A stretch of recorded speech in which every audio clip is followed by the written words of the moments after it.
First thing I'd like to do is have you state your name and your birth. Wilbur H. Cox, May 11, 1920. Okay, and what years did you serve in the military? 1942 to 46. 45. 45. Okay. What branch of the service were you in? Air Force. Okay. Um, what were your duties while you were in the Air I Force? was an instrument specialist. Okay. What all did that entail? It primarily was repairing aircraft sextants Okay. that was used in navigation. Okay. Which theater of operation were you in? I spent it all in the States. I was down in Georgia, Louisiana, Texas. Okay. What what's the rank did you have coming in and going out, and I come out as a buck sergeant. okay. Did you take advantage of the GI Bill or any of the No, benefits whenever you come no. out?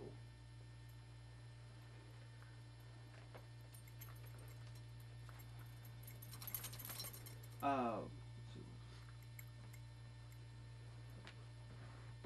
Throughout the time that you were in the military, did you spend most of that time on the bases, or did they give you leave, or? On the bases, Is there anything specific you'd like to mention about the time that you were in the military? Not in particular, no. They had instrument labs in all the bases I was in where we could work on those instruments, and that was primarily my job, was to repair those instruments. And we had cadet training there, and we had to keep enough of those instruments repaired up for those cadets to use in their flights. Could you describe your feelings whenever you had first heard about the attack on Pearl Harbor? I just don't really know. It was sort of a shock. I couldn't imagine them sneaking in like that. It's a little bit hard to understand. Yeah, from what I understand, everybody was very surprised at the time that happened. Absolutely.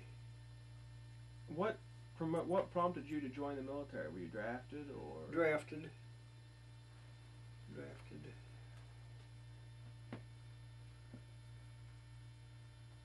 From what was the basic feeling of the soldiers and everything around the area that you were about what we were doing in the other countries?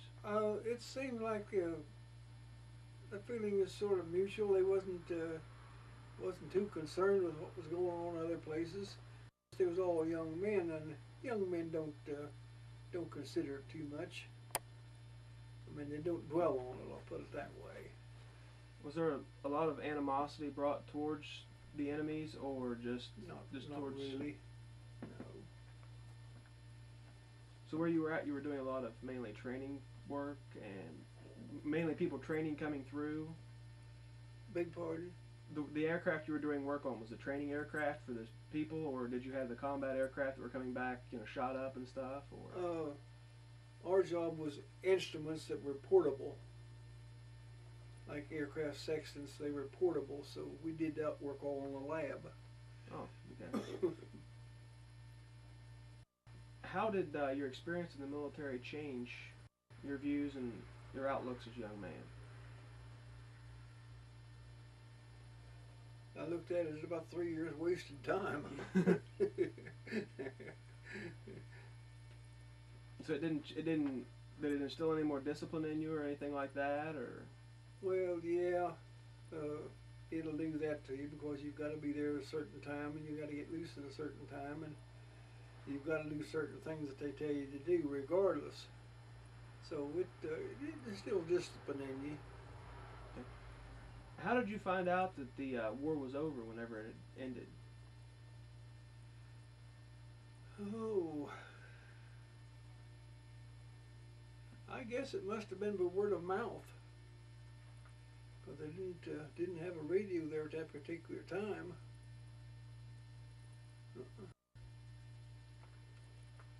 Is there anything I'd like to ask.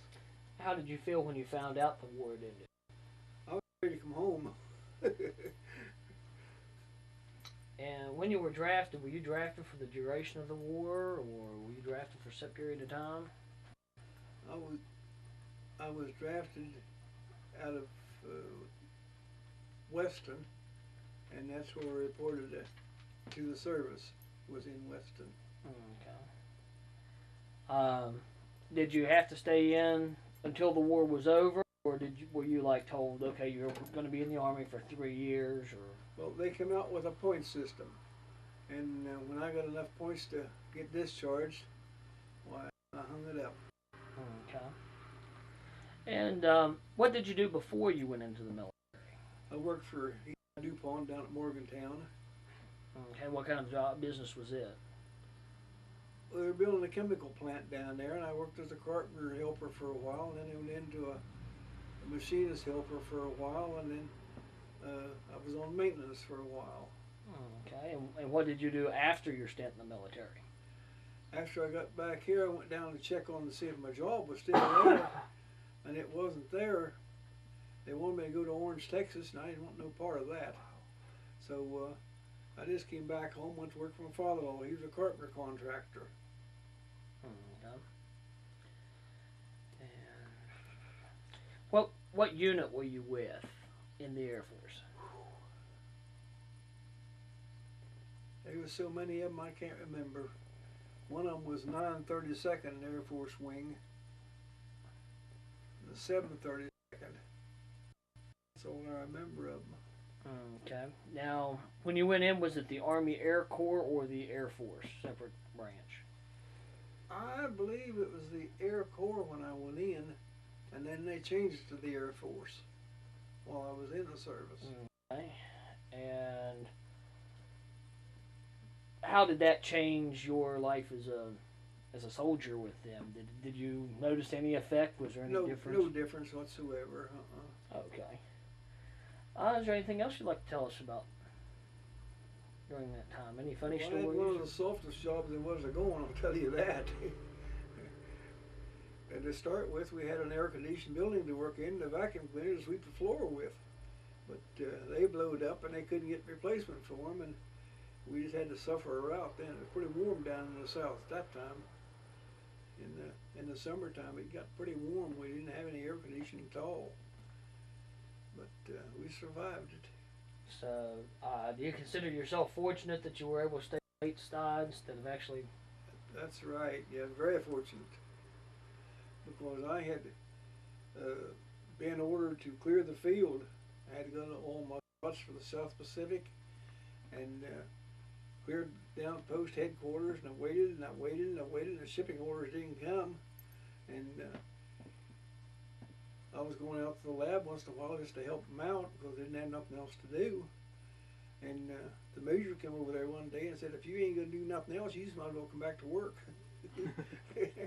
So I went back to work and stayed there until the war was over, or until I got discharged. You said you were drafted. What were your feelings when you were drafted during this war? Pretty disgusted because I had just gotten married. I was married on the 26th and drafted on the 4th of April. 26th of March? Uh-huh. Okay. Can you think of anything else? Could you describe the, I guess, the economy around West Virginia and things that were going on at that time? The economy was in pretty good shape at that time. The construction business was going along pretty good, and they were building a lot of roads. Coal mines were operating good. The gas companies were operating good. And it was, well, the glass factories in Weston was all in operation. You mentioned that your job was gone after you come back from the war. What did you do after you weren't going to be at that job anymore? I went to work for my father-in-law in the carpenter business. Did you pretty much stick with that from then on, or? For a year. Then I went to work for the gas company. Okay. Is there anything else you'd like to add? Not that I can think of. Is there anything that you'd like to tell for future people that may be viewing this, of anything that you'd learned and like to pass on, or? I can't think of anything in particular that would be of interest. Okay. Well, it was a pleasure being able to do some of this with you, talk about it. It's always very interesting to see the very different things that happen during the war. Some people stay stateside, other people go Oh yeah. all over the world, and I think everybody's job just about is equally important. Yeah, I was scheduled. Well, I wasn't scheduled, but I was ordered to clear the field, and that meant getting my shots and everything for the South Pacific. And the orders never did come through for me, so I didn't have to go. Yeah. How did you feel when you realized you weren't going to be going to South Pacific? I felt pretty good. Yeah, I felt pretty good. But it was a drag there. Excuse me, for about I'd say a month, 6 weeks. Just waiting on orders come through to go, and that finally gets to you. Mm-hmm. Do it usually take that long for orders to come for people to No, go through, or no. is it usually quicker? See, mine didn't come at all. Mm-hmm. That was the reason it drug on for so long. Now, ordinarily, I'd say probably a couple of weeks. They give you time enough to clear the field and get your shots and everything. When you got that done, you was on your way. Did they ever determine if the orders were cut or if they just got No. lost? Never heard no more about them at all. Probably didn't want to ask. No. No, sir. I don't have any other questions. Better wrap them.